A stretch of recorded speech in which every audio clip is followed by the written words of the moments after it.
ሁለት F1 ቦምብ በኪሴ አንድ ማካሮቭ ሽጉጥ ደግሞ የሱሬ ቀበቶ ውስጥ ወጥፌ ከቀኑ 8 ሰዓት ተኩል ላይ አዲስ አበባ መርካቶ ከሚገኘው የነ ሰለሞን የኤሌክትሪክ እቃዎች መሸጫ ሱቅ ገባው። አስተዳደጌ እኔ ያላባት ያለ እናት ጎዳና ተዳዳሪ ሆኜ ነው ያደኩት። እነኚህ ሁለት ቦምቦች ትክክለኛውን ፍርድ ይሰጡናል አልኩና አንደኛውን የእጅ ቦምብ ከጃኬት ኪስ አውጥቼ ከፍ አድርጌ ለሰለሞንና ለአባቱ አሳየሁኝ። ስንት መከራ አልፌ እንደሆነ ብታውቁ ትደነቃላችሁ። ሆላንዶች አደገኛ ናቸው። እንዲህ አይነት ጥያቄ ስጠይቅ በጣም ከባድ ነው። ከዛ ፓራትሩፐራቸው ላኩና እነዛን ክልሶች ታታታታ አድርገው በሙሉ ዶክተር ታዬ ወልደ ሰማያት ምናምን የሚባሉ ሰዎች ገቡ። ላይብረሪም ተቋቋመ። ምን አለ እስር ቤት ውስጥ ማንበብ ጀመርኩ። ከዛ በለው አምባሳደሩ በድንጋይ ከዛ ፖሊሶች መጥተው ቀጥቅጠውን አንድ 10 ቀን ታስረን ሁለተኛ እዚህ በር ላይ አንከባለው እዛ አምባሳደሩ በር ላይ ደርስበትን መከራ በትዕግስት ተቀብሎ ብዙ ሰዎችን የሚረዳ ከቫዮለንስ ይልቅ ያንን ህመሙን ብዙ ሰዎችን እንዲረዳ ዲቮትድ እንዲሆንና ራሱን ሌላ አሳልፎ የሚሰጥ ስብዕና ሰጥቶታል ይመስለኛል።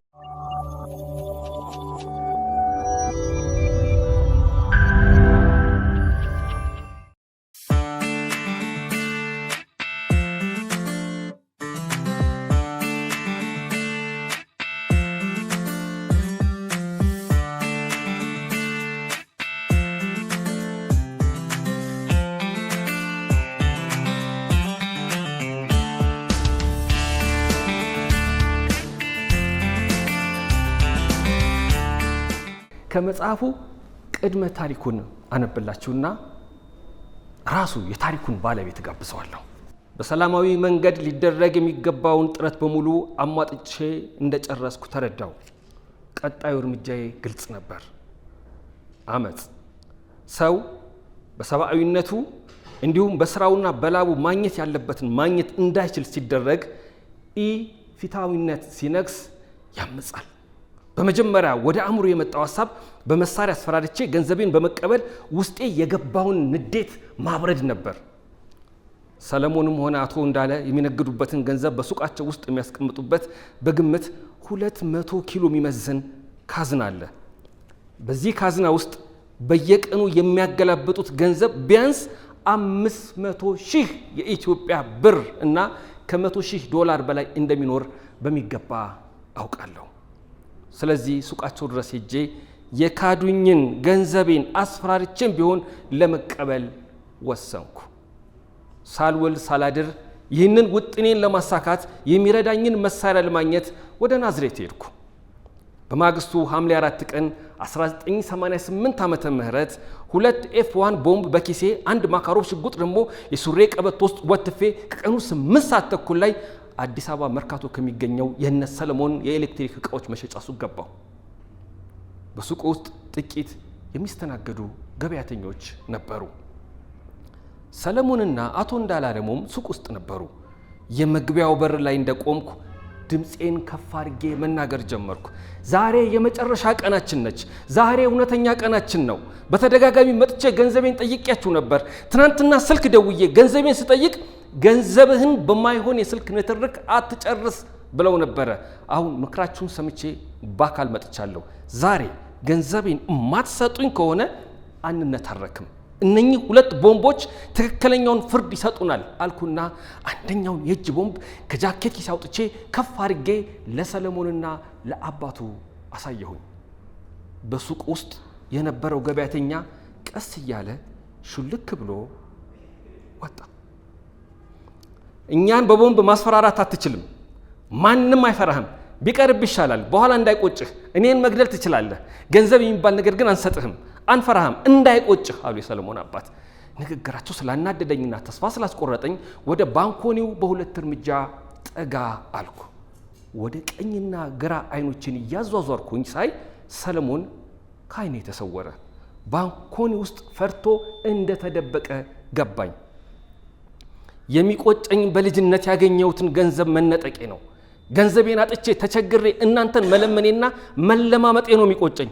አሁን በፍጥነት ገንዘቤን ስጡኝ፣ ካዝናን ክፈትና በዚህ ፖርሳ ገንዘቤን ስጠኝ ብዬ ጀርባዬ ላይ የነበረውን የልብስ መያዣ ፖርሳ ወደ ባንኮኒው ወረወርኩላቸው።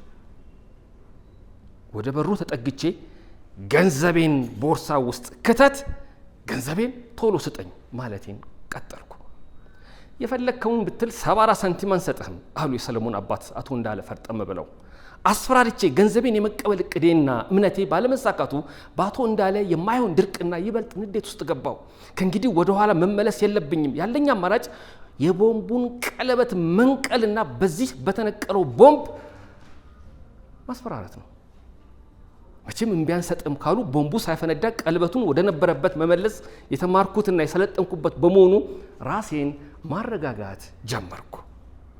አቶ እንዳለ ባንኮኒ ውስጥ ቆመው በህግ አምላክ ምን ገንዘብ እኔ ጋ የለህም እያሉ ካዝናውን ለመክፈት ሲሉ ቀለበቱ የተፈታው ቦምብ እጅ ላይ ለጥቂት ደቂቃዎች ሳይፈነዳ መቆየት ይችላል። ገንዘቤን የሚሰጡኝ ከሆነ ማናችንም ላይ ጉዳት ሳይደርስና ሳይፈነዳ ቀለበቱን ወደ ነበረበት እመልሰዋለሁ። ገንዘቤን ለመስጠት ፈቃደኛ ካልሆኑ ግን ሁላችንም እዚህ ውስጥ እናልቃለን ብዬ ሁለተኛውን ቦምብ ከደረት ኪሴ አወጣሁ። አቶ እንዳላለሙም እሺ ገንዘቡን ልስጥህ እያሉ ወደ ባንኮኒው ተጠጉና ድንገት 2 ባዶ ካርቶኖችን ፊቴ ላይ ወረወሩብኝ። ከዚያም እየሮጡ ከባንኮኒ በመውጣት ተጠመጠሙብኝ። ሁለቱም እጆቼ የተነቀሉ ቦምቦች ይዘው ስለነበር ስንገዳገድና ስወድቅ አንደኛው ቦምብ ፈንድቶ የሱቁን መስኮት ባተነው። ሁለተኛው ቦምብ ከሱቅ ውጭ በበር በኩል ወጥቶ ሜዳው ላይ ፈነዳ። አቶ እንዳለ በቦምብ የተከፈተውን መስኮት አይተው በዛው በኩል እየሮጡ ከሱቁ ወጡ። መስኮቱና ግድግዳው ፈርሶ ስለነበር የአፈርና የአዋራ ብናኝ ቤቱን እንደ ጭስ አፈነው። በሱቅ ውስጥ ያሉ ዕቃዎች በሙሉ ተሰባብረው ደቀዋል። እኔ ግን ምንም አልሆንኩም።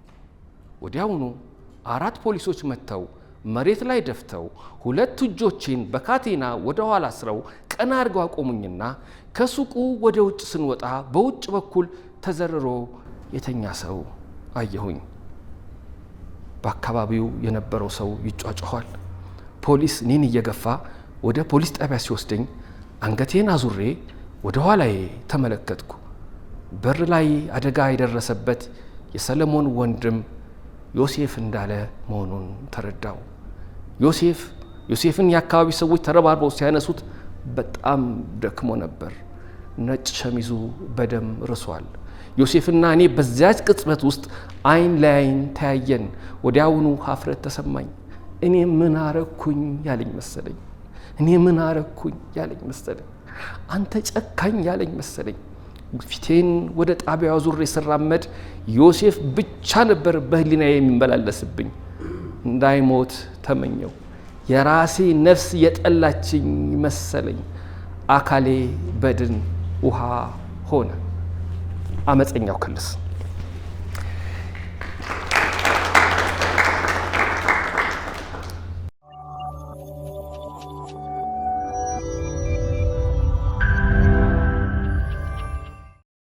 ውድ የነገረ መጽሐፍ ፕሮግራም ተከታታዮች የዛሬው እንግዳችን የአመፀኛው ክልስ ጸሐፊ ዳንኤል ሁክ ነው። ዳንኤል ሁክ ይህን ተወዳጅ መጽሐፉን ካስነበበው በኋላ በመጽሐፉ ዙሪያ ለምንጠይቀው ጥያቄ መልስ ለመስጠት ለመወያየት ልምዱን ለማካፈል ፈቃደኛ ሆኖ ማዕከላችን ከአዳማ ድረስ ተነስቶ እዚህ በመገኘቱ የተሰማንን አክብሮት እየገለጽን ወደ መድረክ እንዲመጣ እንድትሸኙልን በትህትና ጠይቃለሁ።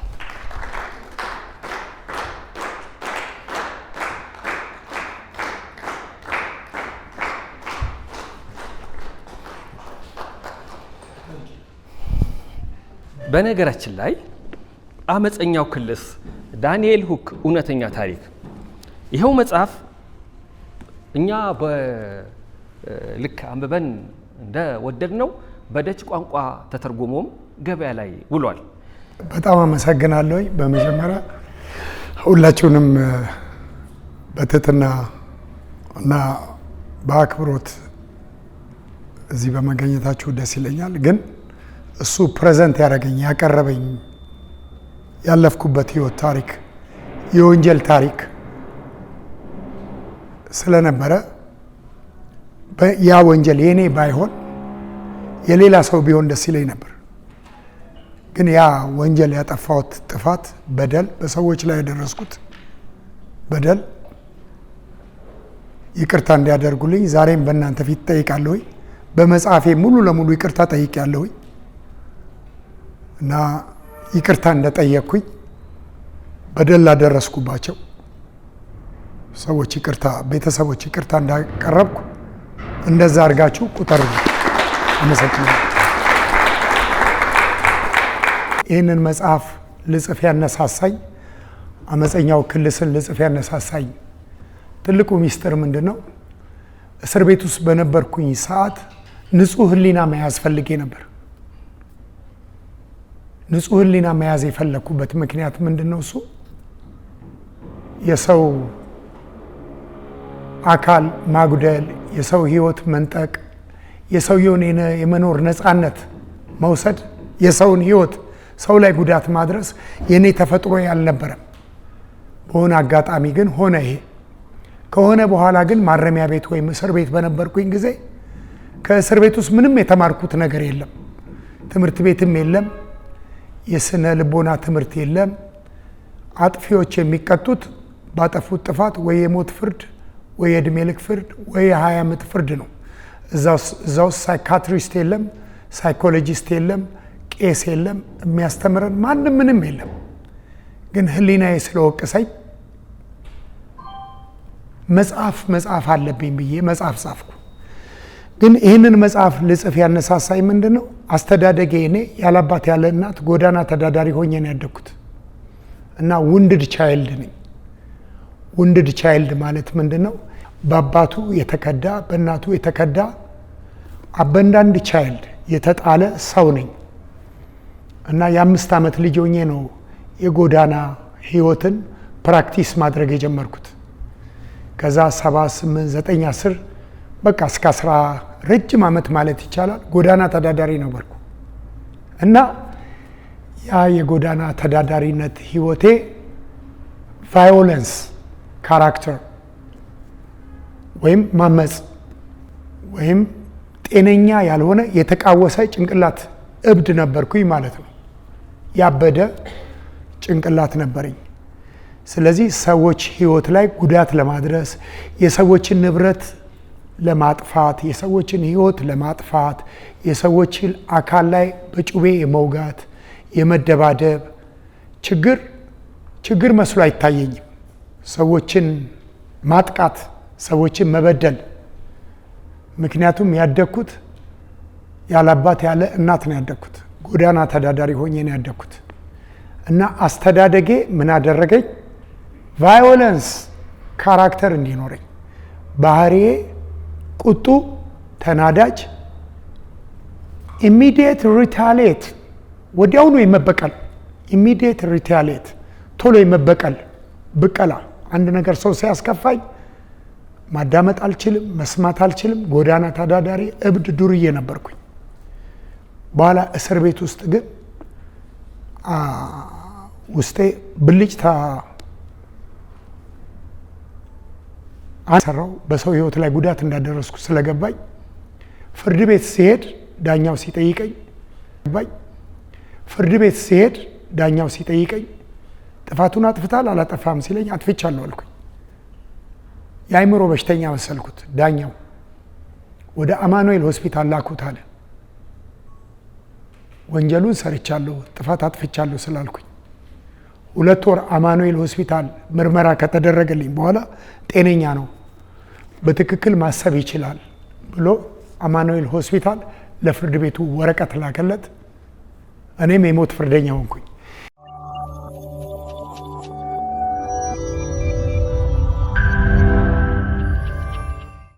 የዛን ሰዓት ነው የተገለጸልኝ ብዙ ነገር፣ አመፀኛው ክልስ መጽሐፍ እንዳለብኝ። በእርግጥ እጸልይም ነበር ትልልቅ ሰዎች እንዲታሰሩ። ምክንያቱም እስር ቤት የዱርዬ፣ የጎዳና ተዳዳሪ፣ የሌባ፣ የአእምሮ በሽተኛ መጠራቀሚያ ነው። በጣም ትልልቅ ሰዎች ላይብረሪ እንዲከፍቱ፣ ጎበዝ ሰዎች እንዲኖሩ እስር ቤት እመኝ ነበር። በኋላ ደስ የሚለው ጠቅላይ ሚኒስቴር ታምራት ላይኔ፣ ጀነራል ስዬ አብርሃ፣ ዶክተር ታዬ ወልደ ሰማያት ምናምን የሚባሉ ሰዎች ገቡ። ላይብረሪም ተቋቋመ። ምን አለ እስር ቤት ውስጥ ማንበብ ጀመርኩ። መጽሐፍ ቅዱስ ሳነብ አንድ ነገር ገባኝ። እምነትም ሃይማኖትም አልነበረኝም።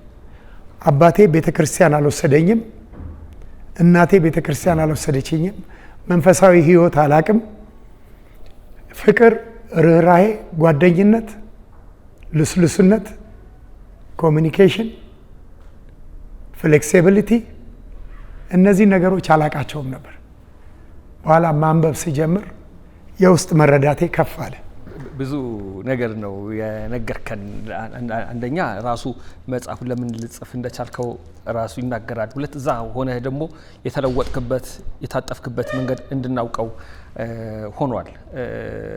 አሁን ካል ቅድሙን ታሳየናለህ። እስከዛ ድረስ መጽሐፍ ላይ ምን ይላል? ከአንዲት ኢትዮጵያዊት በመወለዴና ከሆላንዳዊ አባቴ ዴግሃግ ተወልጄ የተጠላሁና የተናቁ በመሆኔ ይላል። መጠላት፣ መናቅ፣ ቅድም እንዳልከው በ5 ዓመት ወደ ጎዳና ተዳዳሪ መውጣት ብዙ ነገር ነው ያለው። አሁን ይሄ ራሱ እኮ አመጽ ራሱን የቻለ ትልቅ ነገር ነው። አመፀኛው ክልስ ሲባል ደግሞ ራሱ ሊነግረን የሚችል ብዙ ነገር እንዳለ ያስታውቃል። እና እዚህ መጽሐፍ ውስጥ ያልተካተተ ስለ አባትህ ደግሞ የነገርከኝ ነገር ነበረ። ሰው ቢሰማው ደስ ይለኛል። አባቴ በ88 ዓመቱ ሞተ። በቀደም 100 ሚሊዮን ዩሮ ጥሎ ሞተ። አባቴ ሕፃን ሆኜ ከዳኝ፣ እናቴንም ከዳት፣ ሲሞትም ከዳኝ።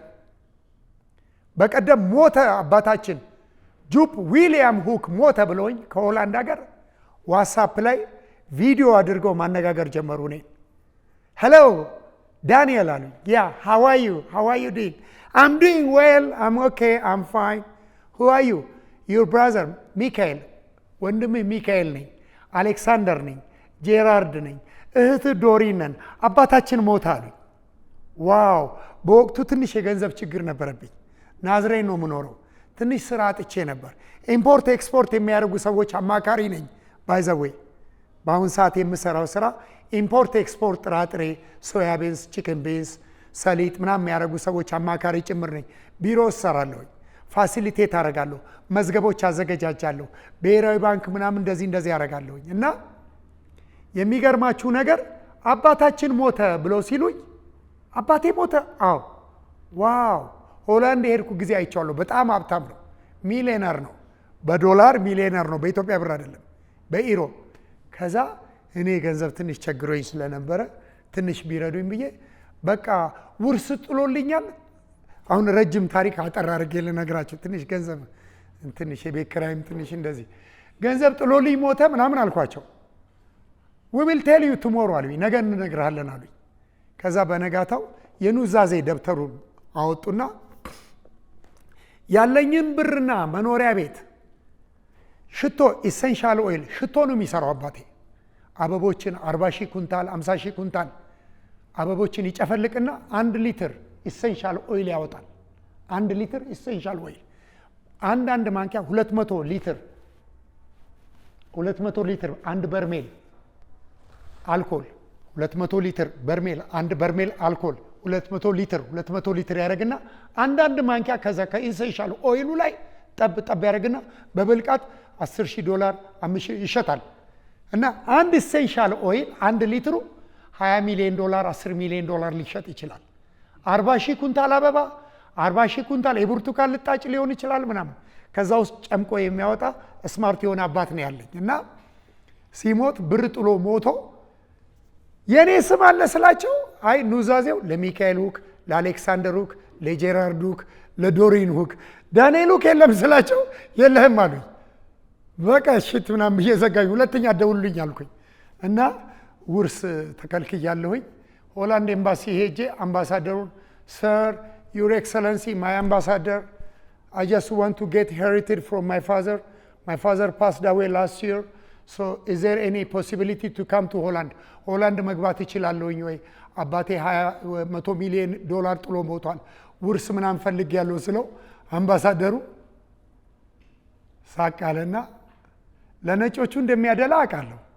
ያን ሙሉ ነጭ ናቸው እነሱ። እኔ ግማሽ ኢትዮጵያዊ ግማሽ ነጭ ነኝ።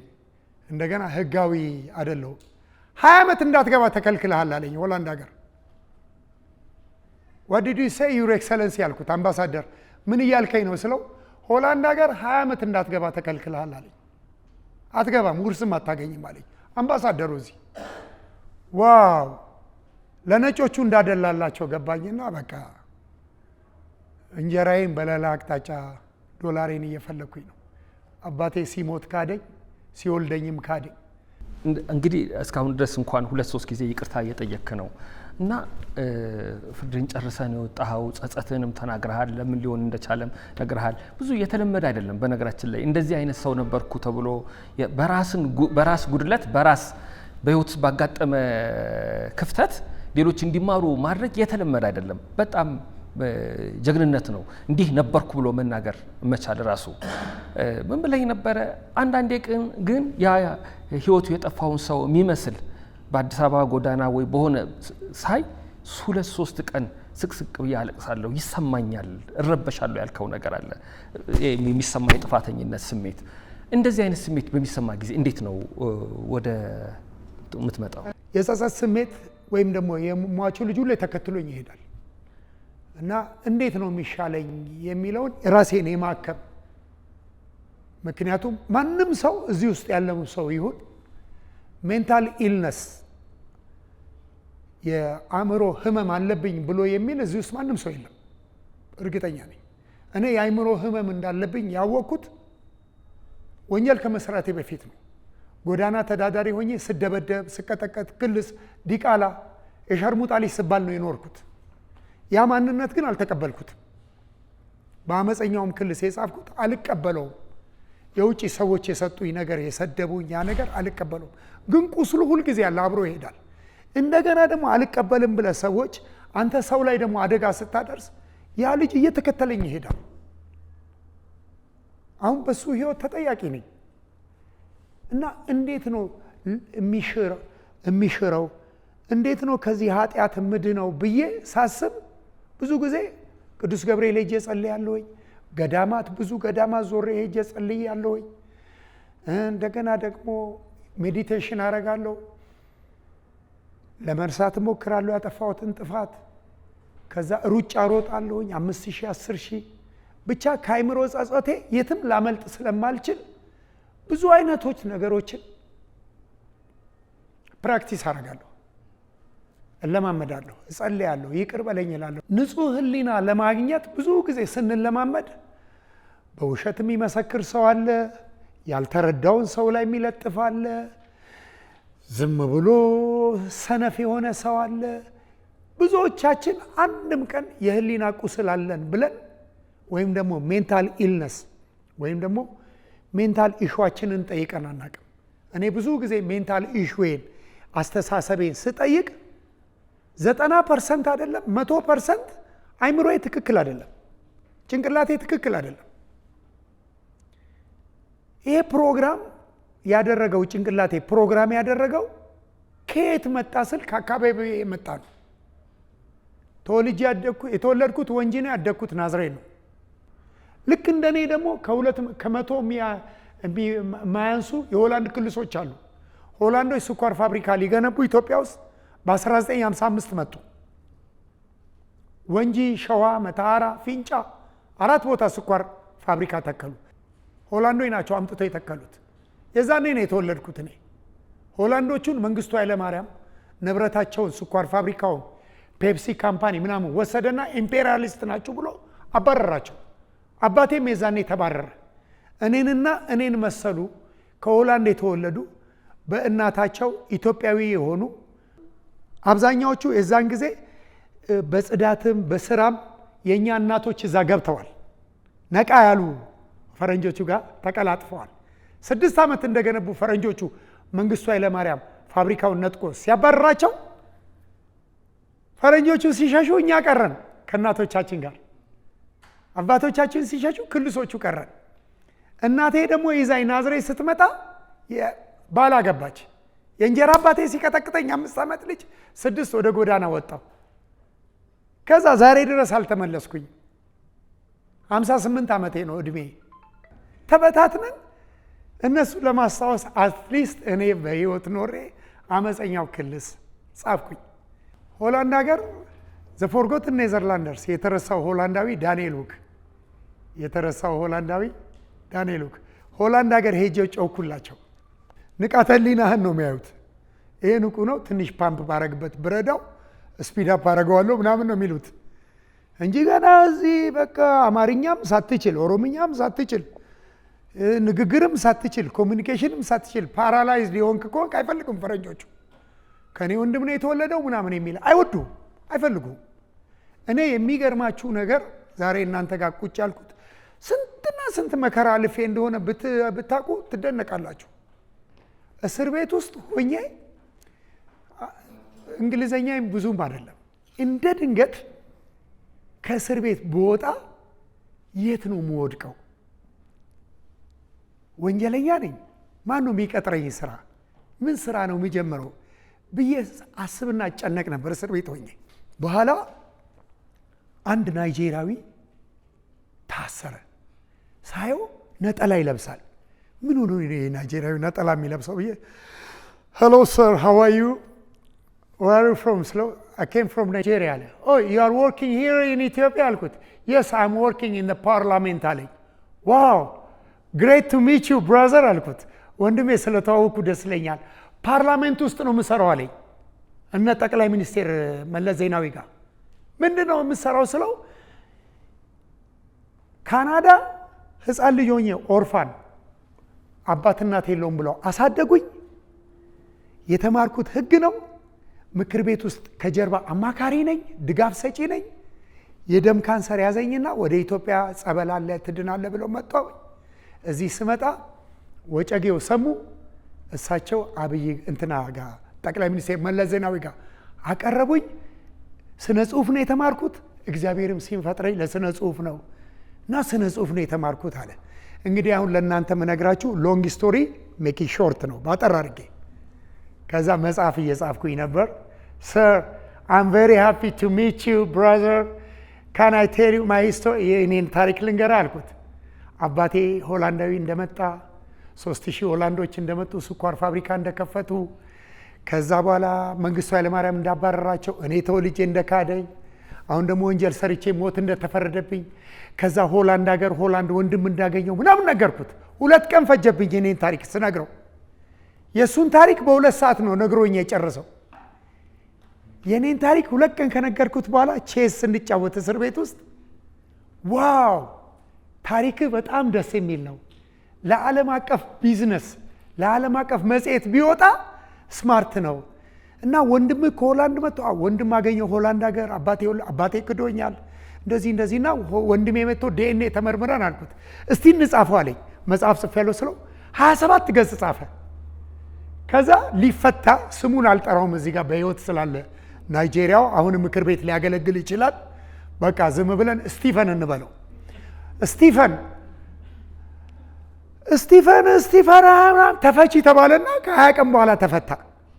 ከዛ የወንድሜን ሆላንድ ሀገር ያለውን ወንድሜን ኢሜል ምናምን ሰጠሁትና ያ ወንድሜ ሆላንድ ሀገር ያለው ወንድሜ መጥቶ ጠይቆኛል። ምን ብሏል? ዲኤንኤ ተመርምረን ምናምን። በኋላ ያ ናይጄሪያዊ ምን ረዳኝ? ስወጣ ስራ እንዳላጣ፣ ስወጣ ረዳት እንዳላጣ፣ ስወጣ ደጋፊ እንዳላጣ፣ ስወጣ ራእይ የሚሰጥ ሰው የለም፣ ስራ የሚሰጥ ሰው የለም። ወንጀለኛ ሆነ ከእስር ቤት ተፈተ፣ ቆሻሻ የተጣልክ ጎዳና ተዳዳሪ፣ እናቴ አባቴ የሌለው ሰው ስራ የሚሰጠው ማንም የለም፣ የሚያስጠጋው ማንም የለም። እድሜም በሙሉ ነው ያየሁት። ድሃ ከሆንክ ማንም አይወድህም። ደንቆሮ ከሆንክ ነው የሚደበድብህ ይበዛል። ከዛ ይሄ ናይጄሪያዊ ምን ያደረገ? ሆላንድ ሀገር ያንን ለወንድሜ ወንድምህ እኮ አስደናቂ ታሪክ አለው እና የሚገርም ታሪክ ነው፣ ለጋዜጠኞች ምናምን ስጥና ወንድምህ እንትን ይበል ፌመስ ታርገዋለሁ፣ ይቦንስ ፌመስ ታርገዋለሁ። ከዛ ወንድሜ ይሄ ሆላንድ ሀገር የታወቀ ትልቅ መጽሔት ነው፣ መሪያቸው የሀገራቸው መሪ ምናምን የሚታወቅበት ሀገር ነው። መርቼዲስ መኪና ሲሰሩ ምንም እዚህ መጽሔት ላይ የፊት ለፊት ገጽ ላይ ያወጣኝ ያ ናይጄሪያዊ። የመጀመሪያ ተርኒንግ ፖይንቴ እስር ቤት ሆኜ እቺ መጽሔት ነች።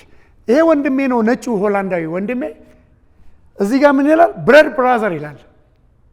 ብለድ ብራዘር ደም ከውሃ ይወፍራል ይላል። ከዛ ልክ እዚች መጽሔት ላይ ሆላንዳዊ ፈረንጅ ወንድሜ እዛ ብስክሌት ነው ይሰራል። ብስክሌት የኤሌክትሪክ ብስክሌት ይጠግናል። 30 ዩሮ አንድ ብስክሌት ያከራያል። 100 ብስክሌት በቀን ያከራያል። ከፍተኛ የገቢ ምንጭ አለው። ይህንን አዳራሽ የሚያክል የብስክሌት ሱቅ አለው። 3 ልጅ፣ 1 ሚስት አለው። ይሄ የሀገራቸው መሪ እዚህ መጽሔት ላይ እኔ ልጅም የለኝም ምስትም የለኝም እስር ቤት ሆኜ ነው ፌመስ ያደረኩት። ይሄ ስለሱ ታሪክ ነው፣ ስለ ወንድሜ እዚህ መጽሔት ላይ ሄዶ አፍሪካ ጥቁር ሀገር ወንድሙን ረዳ ምናም ብሎ እዚህ መጽሔት ላይ ቀላቅለው አፍሪካ መጣ፣ ኢትዮጵያ ገባ ምናም ብሎ ከሆላንድ መጣ። ረጅም ነው በቁመት እኔን ይበልጠኛል። እናቴ ነች እዚህ ጋር ወጥ ዶሮ ወጥ ሰርታ አልጫ ቀይ ወጥ ዶሮ ወጥ ሰርታ በላችሁ። እዚህ ጋር እስር ቤት ሆኜ ነው እዚህ ድረስ 17 ገጽ ቫኒስቲሮይ የሚባል እግር ኳስ ተጫዋች ሻምፖ ያስተዋውቃል። የእኔ ታሪክ ከቫኒስቲሮይ አጠገብ ጋር አለ። ጎዳና የተጣለው ነፍሰ ገዳይ ወንጀለኛው ዳንኤል። አሁን ፌመስነቴ እስር ቤት ሆኜ ነው ማለት ነው። ፌመስነቴ የሞት ፍርደኛ፣ ከዛ የእድሜ ልክ ፍርደኛ ሆንኩኝ። ከዛ እስር ቤት ቀያይሬ አሰላ ሄድኩኝ። መጽሐፌ እንዳነበባችሁት እና አሮጌ ፋሽን አይደለሁም ብዬ የምላችሁ ልክ ከእስር ቤት እንደወጣሁኝ ፓስፖርት አውጣ ልፈታ ነው አልኩት። ሚሌኒየም መጣ። የእድለኝነት ሚሌኒየም ላይ መወለዴ ደረዳኝ። 2000 ዓመተ ምህረት ላይ ተወለድኩኝ እንደ አዲስ። 11 ዓመት ከታሰርኩኝ በኋላ መለስ ዜናዊ እስር ቤት ያሉትን ሞት ፍርደኞች እድሜ ልክ ከ10 ዓመት በላይ ከ12 ዓመት በላይ የታሰሩት በሙሉ ከእስር ቤት ይውጡልኝ ምናምን ብሎ ብቻ እስር ቤት ፎከስ አረገና ለቀቀን። የተወጣሁኝ ቀን ክርስቶስን አውቄ መጽሐፍ ቅዱስን አውቄ ሳይካትሪስት፣ ሳይኮሎጂስት፣ ሳይኮአናሊሲስት የአእምሮ ችግሮችን አውቄ ወጣው ከእስር ቤት። ልክ ስወጣ እናቴ ጋር ሄድኩኝ። ከዛ ቤት ሲሄድ እናቴ ቤት ሲሄድ ብላ ጮኸች። እንዴ ምን ሆንሽ ምናምን፣ እንዴ ልትገለን ነው እንዴ? ሰው ገለህ እኮ ነው የወጣሁ አለችኝ። አረ እናቴ ነሽ ምን ሆነሽ ነው ምናምን ስላት አላቅልም ብላ ጣቢያ ሄደች። ፖሊሶች የቀበሌያችን ፖሊሶች መጡ። ምንድን ነው አሉ። እናቴ ነች እኮ ምን ታደርጋለህ? ተፈትቼ ነው ይሄ የተፈታሁበት የስር ማዘዣ ምናምን ስላቸው እናት አልፈልግህም ብላለች እና ምን ታደርጋለህ እናትህ ጋር አሉ። መታወቂያ ላወጣ ፈልግ ነገ እንሰጣለን እኛ አሉኝ። የእሷ ልጅ ነው እናውቃለኝ። ከዛ መታወቂያ አውጥቼ ትንሽ ብር ነበረኝ 10,000 ብር ወንድሜ ላከልኝ። ፓስፖርት አወጣሁኝ። ከዛ አንድ ጓደኛ ቤት ላድር ሄድኩኝ። ስሙን እዚህ ጋር መጥራት አልፈልግም። እሱ ጋር ሄጄ አፈር ላይ ያነጠፈልኝና አፈር ላይ ፍራሽ ምናምን አንጥፎልኝ ከእናቴ ጋር ይግባባሉ። አንድ 3 ቀን እንዳደርኩኝ እሱ ቤት እኔ ፓስፖርት ላወጣ ነው መታወቂያ የፈለግኩት። ሰላም ነህ ምናምን ዮሴፍ ዝም ብለን ተስፋዬ እንበለው ስሙን ተስፋዬ ምናምን።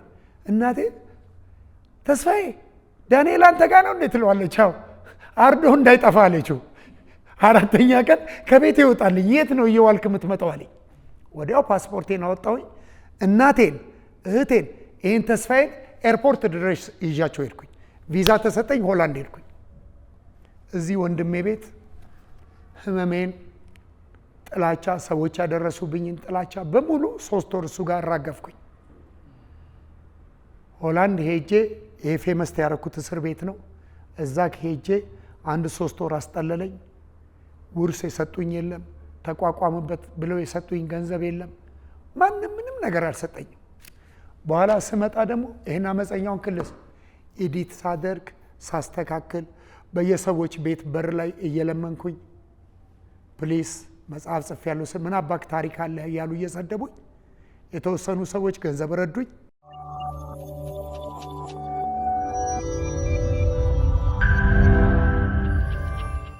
በደንብ ነው መተረክ የምትችለው።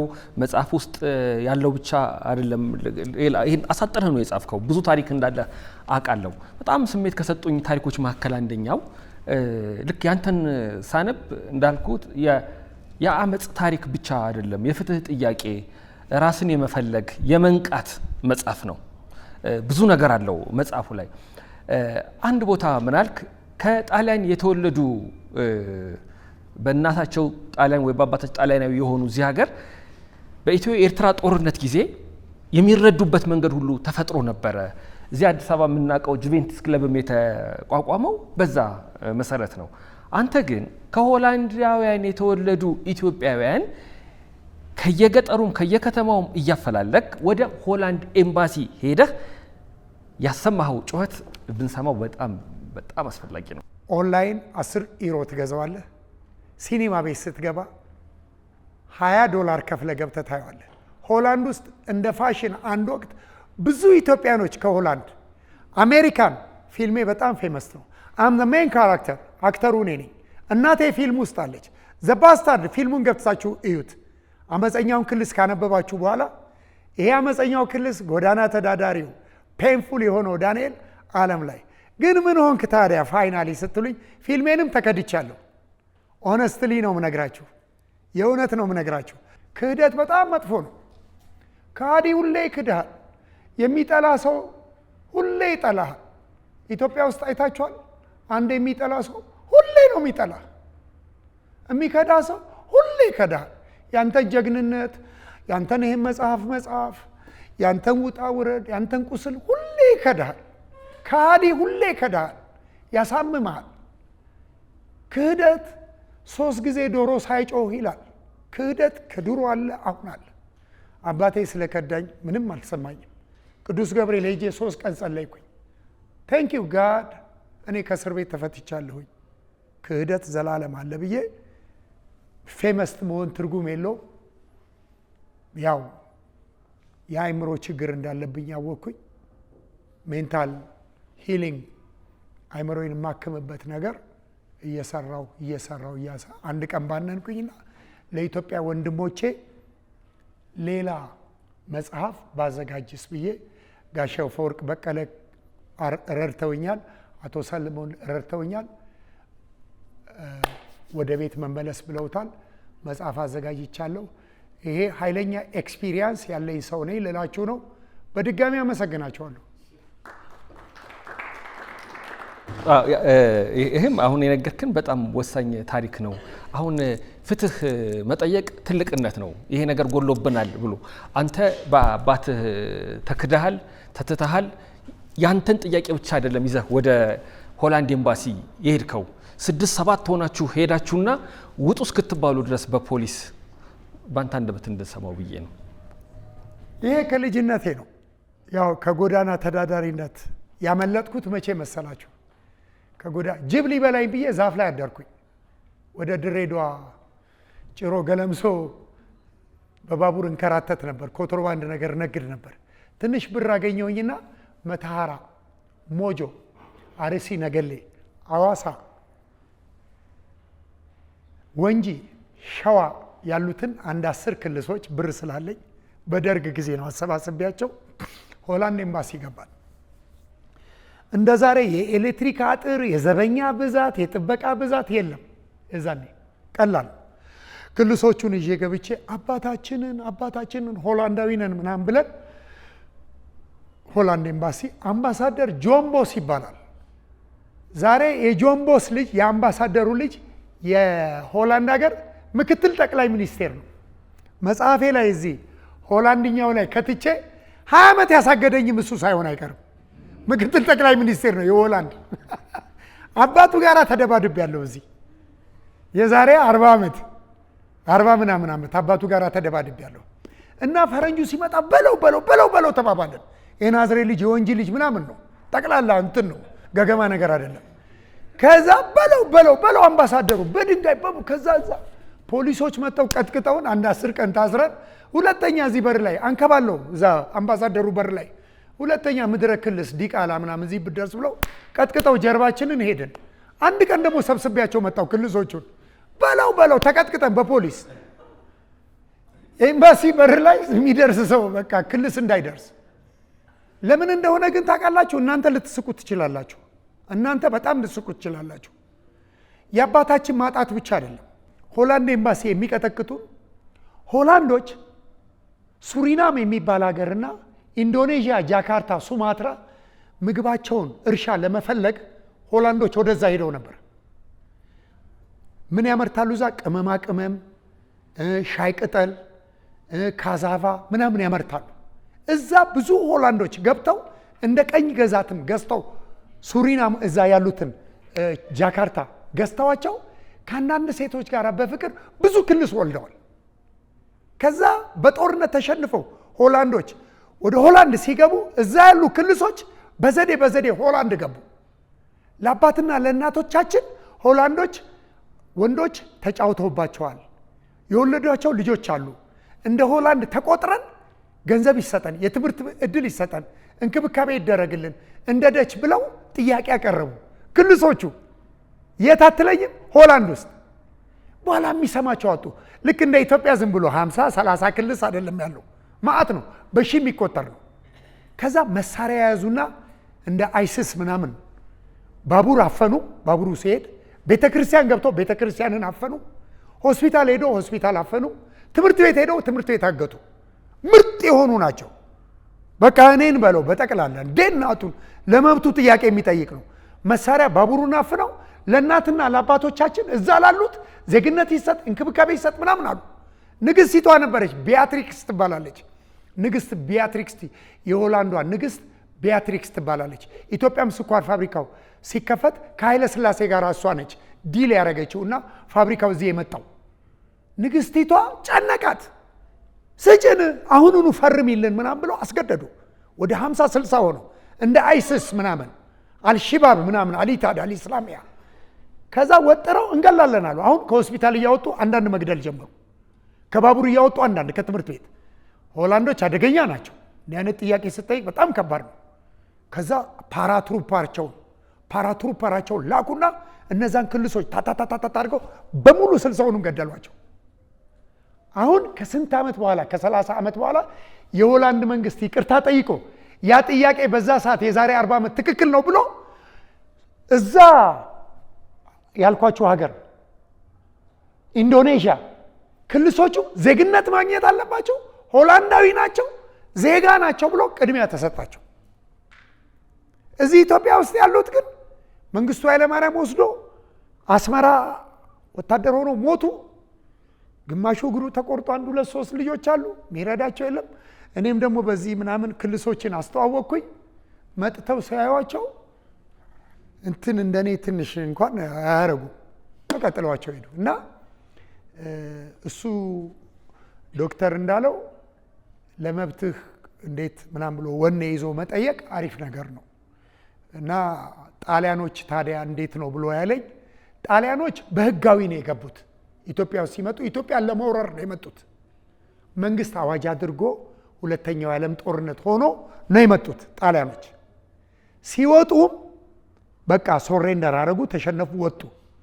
በህጋዊ ስለገቡ ክልሶች ጥያቄ ሲያቀርቡ ጁቬንቱስ ክለብ እንትኑ ጋር አለ ካወቃችሁት፣ ጁቬንቱስ ክለብ አደለ አብዮት አደባባይ ከሱ ጀርባ ጁቬ አታውቁትም? ጁቬ ክለብ ክልሶቹ እዛ ስማቸው ይመዘገባል። ጣሊያን ይሄዳሉ፣ ስራ ይሰጣቸዋል። ትምህርት ቤት፣ ሪሃብሊቴሽን ሴንተር እንደኔ የአይምሮ ችግር ካላቸው ሳይካትሪስት ተመድቦላቸው ስራ ምናምን ተሰጥቷቸው ክልሶች ከዚህ ኦፖርቹኒስት ሆኑ፣ እድለኛ ሆኑ። ኦፖርቹኒቲ የዛች ሀብታም ሀገር እድል ተቋዳሽ ሆኑ። እሱ የጠየቀኝ ይሄንን ነው። እኔ ትንሽ እንደዛ እንደ ጃካርታ እንደንትን እዛ አመፅ ጀምሬ ነበር። ትንሽ ወኔም የታጠቀ አንድ ልጅ ነው ትንሽ ብልጥ የሆነው። 1-2 ልጆች ትንሽ እንደኔ አራዳ ነው። እናቱም ነርስ ነገር ነበረችው፣ አስተምረው እንግሊዘኛም አስተምረው አሜሪካ ሄደና በዲቪ ምናምን እንትን አደረገ። አፋሮች ውሃ አይጠጡም፣ እኔ ቆፍሬ ያወጣላቸዋለሁ ምናምን ብር ስጡኝ ብሎ $1 ሚሊዮን ነው $2 ሚሊዮን መታ አረጋቸውና ሆላንድ ገብቶ ቤት ሰርቶ ይኖራል እሱ። አንዳንድ አሉ ትንሽ ብልጥ ክልሶች፣ ያው ትንሽ አለ። ቴንክ ዩ ስላዳመጣችሁኝ። ራሱ እኮ አባትን ለማግኘት የሄድክበት ርቀት በጣም ይገርማል። በነገራችን ላይ አሁን ስትናገር በጣም በስሜት ተሞልተ ነው የምትናገረው፣ በንቃት በብቃት እና ፊልምም ሰርቻለሁ ስትል ምን ትዝ እንዳለኝ ታውቃለህ? ልጅ እያለህ ፊልሞችን ታይ ነበረ። የፊልም ማስታወቂያ ለመስራት ደግሞ በነፃ ለማየት አይደለ በማየት የሄድክ በቃ ባለ ታሪኮችን ታሪክ ተርክ ነበር። በነገራችን ላይ እኔ አንድ አመፀኛውን ክልል ከጻፍኩኝ በኋላ ብዙ ሰዎች ኮሜንት ሰጡ፣ አስተያየት ሰጡ። አስተያየት ደስ ይለኛል። ቢሰድበኝም ያው በረንዳ ዳሪ ነኝ፣ ችግር የለም። ወንጀለኛም ነኝ፣ ችግር የለም። እዚህ ላይ መጽሐፍ ላይ ጽፌዋለሁ፣ ችግር የለም ቢሰድበኝም። ግን አንድ ልጅ ምን አለ፣ ዳንኤል ሁክ ጸሐፊ አይደለም አለ። ምንድን ነው ሲባል ታሪክ ተናጋሪ ነው አለ። ያው ታሪክ ነው የተናገርኩት እዚህ ላይ የሆነ ያለፈ ታሪክ። ካሁን በኋላ ግን መጽሐፍ ጸሐፊ ነኝ። አንብቤያለሁ፣ አነሰ ቢባል 50 መጽሐፍ አንብቤያለሁ። 5-6 ጊዜ አንብቤያለሁኝ። 10-20 ጊዜ አንድ መጽሐፍ አንብቤያለሁ። ዲቴል ገብቼ ዲቴል ይኸው ጋሽ አፈወርቅ አሉ እዚህ የአሁንነት ኃይል ኤካርት ቶሌን 20 ጊዜ አንብቤዋለሁ። 20 ጊዜ ኤካርት ቶሌ። አንደኛ ያነበብኩበት እንግሊዘኛ ለማወቅ ብዬ ነው። ሁለተኛ ያነበብኩት እናትና አባት ስላላስተማረኝ መጽሐፎች ምን ይባላሉ? ድሬሊንግ ይባላሉ። ድሪል እንግሊዘኛ ግባ፣ እንግሊዘኛ ግባ፣ ፓስት ፕሬዘንት ፊውቸር ቋንቋን የተማርኩበት። ከትላንት ወዲያ ምንጃር ሸንኮራ ነበርኩኝ። እህል ገዝተን አብሬ የምሰራው ኢምፖርት ኤክስፖርት የሚያደርግ ሰውዬ እህል ልኮኝ ፍሬሽ ክሮፕ በዚህ ዓመት ያለ ምርት ወደ ቶሎ መግዛት ስለፈለገ እሱን አምጥቼ ከትላንት ወዲያ መኪና ላይ አስጭኜ ከዛ ትላንት መንገድ ላይ ውዬ ዛሬ ጠዋት ሞጆ ላይ እንትን ብዬ ይህን ፕሮግራም አልቀርም ብዬ ሃርድ ወርከር መሆኔን እንዳትረሱ። በጣም ጠንካራ ሰራተኛ ነኝ። አክብሬያችሁ ነው የመጣሁት። አልቀርም። እኔ ብዙ ሚዲያዎች ተካፍያለሁ። ብዙ ኢንተርቪዎች ገጥሞኛል። ሆላንድ፣ አምስተርዳም ብዙ። ግን እዚህ ጋር ሪስፔክት አድርጌ የመጣሁበት ምክንያቱ ብነግራችሁ ብዙ እንቅልፍ ሁሉ አቆራሪጬ እና ኢነርጂ እስካሁን አለኝ። በነገራችን ላይ ከእስር ቤት ከወጣሁኝ በኋላ መጠጥ ጠጥቼ አላቅም። ፐርሚስኩሪንግ አድርጌ አላቅም። ፐርሚስኩር ሸርሙጬ አላቅም። አጭሼ አላቅም። አረቄ ጠጥቼ አላቅም። ከሰው ለመጣላት አልፈልግም። ብዙ ጊዜ ኢሚዲየት ሪታሊዬሽን ወዲያውኑ ሰው ሲያስቀይመን ለመበቀል አልሄድም። ሶሬንደር አደርጋለሁ አውቄ እንደተሸነፈ እንጂ ብዙ የሚያስቀይመኝ ሰው ብዙ ነገር መንገድ ላይ ምኑ ሚይዝ ምን ማአት ነው። እሱን አልፌ እናንተ ጋር መቅረት የለብኝም ብዬ ቤት ገብቼ ሱፍ ኮትና ሱሪ ሁሉ ለብሼ ልመጣ ነበር። ግን በቃ ካዥዋል ክሎዝ በቃ ኖርማል የሆነ ላጥ ብዬ እናንተ ጋር ልድረስ ብዬ ነገም ከነገ ወዲያ ልትጠሩኝ ስትችሉ ወንድሞቼ ናችሁ። ለንቃተ ህሊናችን ነው የምናወራው። 3ኛ መጽሐፌ ዘ ሂሊንግ ፓወር ኦፍ ኢልነስ የሚል ሁሉ መጽሐፍ አለኝ። ብዙ መጽሐፎች አዘጋጅቻለሁ። የሚሰሩ አባቶች አሉ። ገንዘብ ማግኘት ከኔ ይጠበቅብኛል። አሪፍ የፈረንጆቹን፣ የእስራኤሎቹን፣ የጀርመኖችን መጽሐፍ በአማርኛ በደንብ በጥፊ እየመታ ነው እንደዚህ ክሮስ በቦክስ እየመታ ነው። ቆንጆ አማርኛ አድርገ ነው ለኢትዮጵያዊ ጄኔሬሽን ቱ ጄኔሬሽን የሚሆን መጽሐፍ አዘጋጃለሁ። ሃርድ ወርከር ነኝ። የሚገርማችሁ ጠዋት ተነስቼ 5000 ሮጣለሁኝ። 15 ዓመቴ ነው። ማራቶን ሮጣለሁኝ ብዬ አልቻልኩኝም። እንደገና ከእስር ቤት እንደወጣሁኝ ቦክስ መደባደብ አለብኝ ብዬ ከልጅነቴ ፓሽኔት ነበረኝ። ሃይሊ ፍቅር ነበረኝ ለቦክስ። የኦሮሚያ ሻምፒዮን 40 ዓመት ሲሆነኝ ተደባደብኩኝ። ሳይ እድሜ ነው መሰለኝ የገጠመኝ ልጅ የቦዲጋርድ እንትን አተኪሾ የሚባል የደቡብ ነው። ሞት አሸት ቦክስን ተውኩት። ቦዲ ቢልደር ምናምን መስራት ብረት አነሳ ነበር ትቼ ቦክሱን ትቼ ሩጫ ሁሉ ቀን 10000 5000 ሁሉ ቀን ከአመት ዓመት ሮጣለሁ። ማራቶን እሰራለሁ ብዬ 30000 20000 ሞክሬ ነበር። እድሜ ይሁን ምን ይሁን ያኔ 10000 20000 አልቻልኩም። ለውድድርም አልሆንም። በቃ እንጀራዬን በዚህ ኢምፖርት ኤክስፖርት ሰዎች ጋር 30000 50000 ብር ምናምን ደሞዝ ይሰጡኛል። በሰላም መጽሐፍ እጽፋለሁ ካሁን በኋላ ልላችሁ የኔ መጣው። ቴንክ ዩ። አመፀኛው ክልስ ዳንኤል ሁክ አንብባችሁታል። በመጠኑም ራሱ ስንጫወት ራሱ እንድታስታውሱት ሆኗል። የእናንተን ሀሳብ አስተያየት የምንሰማበት ፋታ ነው።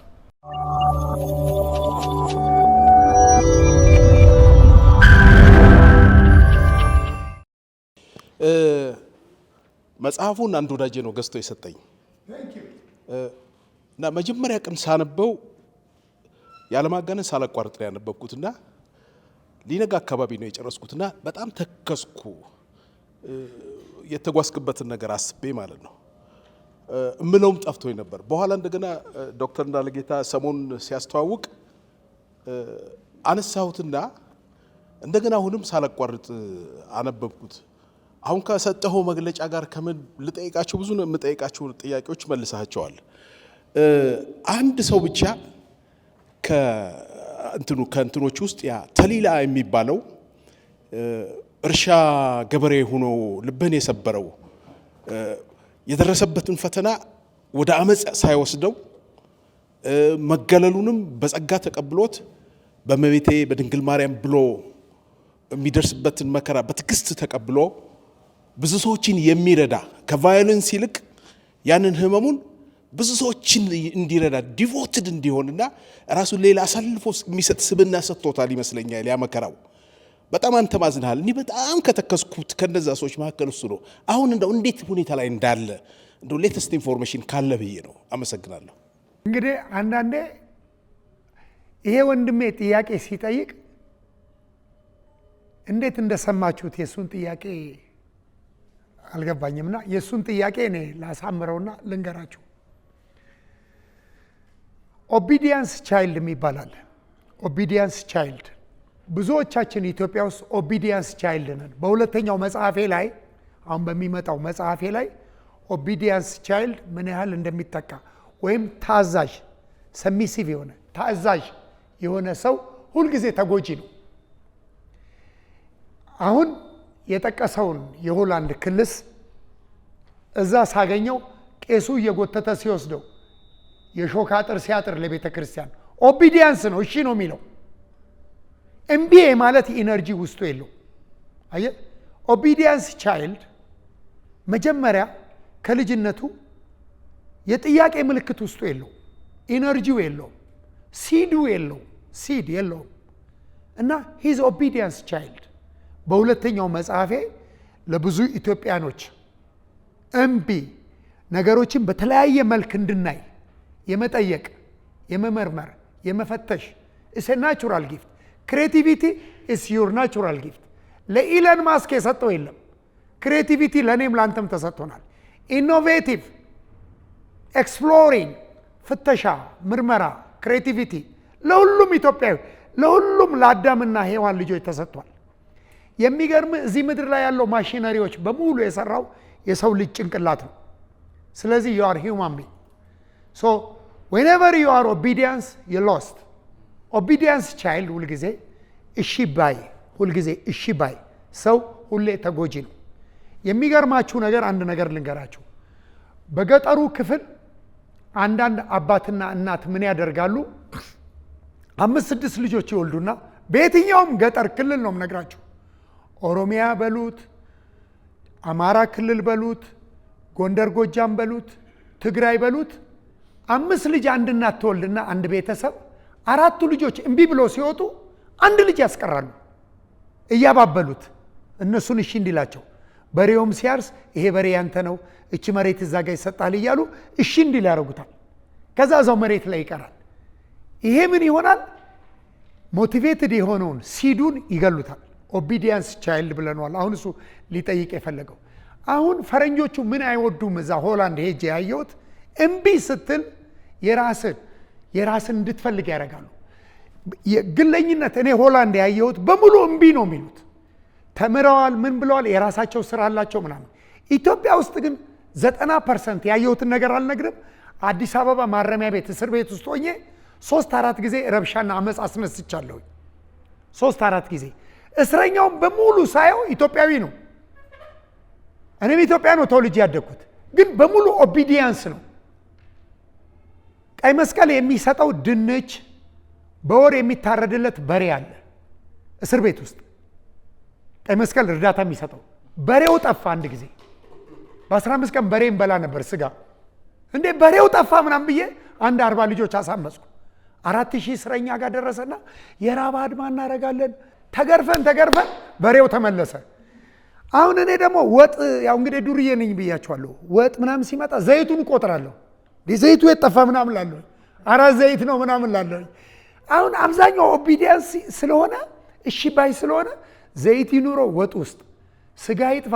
በሳምንት ደግሞ 2 ቀን ሮብና አርብ ድንችና ካሮት ጥቅል ጎመን ተደርጎ አትክልት እንበላለን። አትክልት እና አዲስ አበባ ከርቸሌ 9000 እስረኛ የአዲስ አበባ ልጅ ነው እንግዲህ አብዛኛው የጨርቆስ የልደታ የመገናኛ የምናምን ልጅ ነው እዛ ውስጥ ኦቢዲያንስ ናቸው። አትክልቱ ጠፋ። ኧረ አትክልቱ ጠፋ። ሻይ ደግሞ ሻይ ውስጥ ስኳር ጠፍቶ ነበር አንድ ጊዜ። የልጁ ያለበት ሁኔታ በእናትህ እኔ ኢምፖርት ኤክስፖርት ላይ ነኝ። በእውነቱ ዶክተር እንዳለ ጌታንም ይሄ ጠቃሚ ታሪክ መጽሐፉን አንብቤዋለሁ፣ ግን ዛሬ በእንደዚህ አይነት ሁኔታ ሲቀርብ እንደ አዲስ ነው ታሪኩ የሆነብኝ። እኔ ያው የምጠይቅ ግን የሆነ ማለት ለሀገር ለኢትዮጵያም የሚጠቅም ነገር ይሄ ከነጮች ጋር የተገናኘ ነገር ነው የምጠይቅ፣ እንደው ከጥላቻ ሳይሆን ለምንድን ነው እንደዛ ግንዛቤ ውስጥ እንድከትልኝ። ሆላንዶች ኢትዮጵያኖችን አይወዱም፣ ምንም ፋክት። ለምንድን ነው ያኔም ሆላንድ እንዳትገባ የተደረግከው ከዛ አንግል ነው። እና እኔ አሁን የምጠይቅ ምንድን ነው በ1955 ጃኖ አፄ ኃይለሥላሴ በመሰረቱት ወንጂ ስኳር ፋብሪካ ውስጥ እንግዲህ ካፌ፣ የተለያዩ የኳስ መጫወቻዎች እዛ አካባቢ ነበሩ እና ካፌ አሁን ጥቁሮች አይደርሱም ነበር። ኢቭን እዛ አካባቢ ከሄዱ ሰዎች ይሄ ኢትዮጵያ ውስጥ ሊሆን አይገባም፣ እኛ ይህንን አሰራር ለአንዴና ለመጨረሻ ጊዜ ቀብረናል ብለው ያንን ነገር ግን መቀየር አልቻሉም። እኔ ደርግን በጣም አመሰግናለሁ። አስተሳሰቡንም ኢትዮጵያ ያን ፍልስፍና ነጭ መሸነፍ ይችላል የሚለውን ነገር የተከለች ሀገር ናት። ምንድነው ንጉሱ ብዙ ጊዜ የሚወቀሱት ከዛ የሚገኘውን ጥቅም ይሄ ንጉሳዊ ፋሚሊ ይሄ አዳሪ ወይም ደግሞ የንጉሳን ቤተሰቦች ርዝራዥ የሚጠቀሙት ነው እንጂ ዜጋው ላይ የሚደርሰውን ነገር ብዙ አይመለከቱም ነበር። እና ኮሎኔል መንግስቱ ያንን ነገር ነቅለው ከስሩ መጣላቸው ትክክል ነው ብዬ አምናለሁ። እኔ አሁን የምጠይቅ ምንድን ነው ይሄ ሆላንዶች አሁን ግብፅ ውስጥ 80% መስኖ የሆላንዶች ነው። ሳውዝ አፍሪካም የብዙሃኑ ንብረት የተያዘው በእነሱ ነው። እንደው እንግዲህ አንተ ከተለያዩ ሆላንዳዊም ጋር ተገናኝታልና ኢትዮጵያን የሚጠሉበት ዋናው ምንድን ነው? ከጥቅም ነው ወይስ የተለየ ነገር አለ የሚለውን ጥያቄ ለመጠየቅ ነው። ታንክ ዩ ቬሪ ማች። በጣም የስነ ልቦና ጥያቄ ነው የጠየቀኝ። ይሄ ስነ ልቦና ነው። ስነ ልቦናቸው ለኢትዮጵያኖች ወይም ለጥቁሮች ሳውዝ አፍሪካም ግብፅ ምናም ጠይቃል። እነዛ ሰዎች ላይ ያላቸው ስነ ልቦና እንዴት ነው? አሁን ስነ ልቦና ሳይሆን የልብህ ዝንባሌ ወይም ማመዘን። ይወዱናል፣ ያበረታቱናል፣ ይጠሉናል፣ ዳሜጅ ያደርጉናል ሲስተማቲካሊ ምናምን የሚል የስሜት ጥያቄ ነው የጠየቀኝ። ስሜት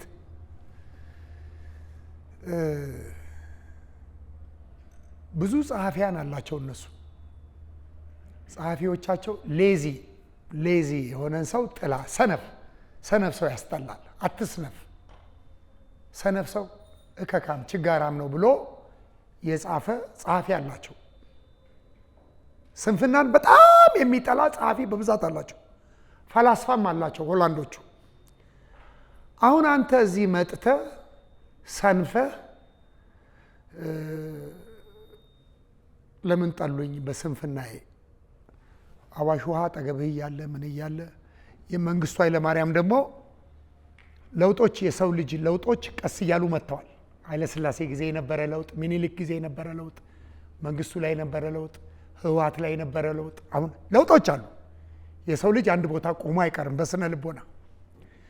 እኔ እንግዲህ ወድጄ የምሰራው አንተ ከኔ እኩል ሞቲቬትድ ወይም ቫይቭህን እያየሁ ነው። ቫይብሬሽን ንቃትህ ማለት ነው። እኔ አሁን የሆነች ሴት ሳይ ንቃተ ህሊኗን አያለሁኝ።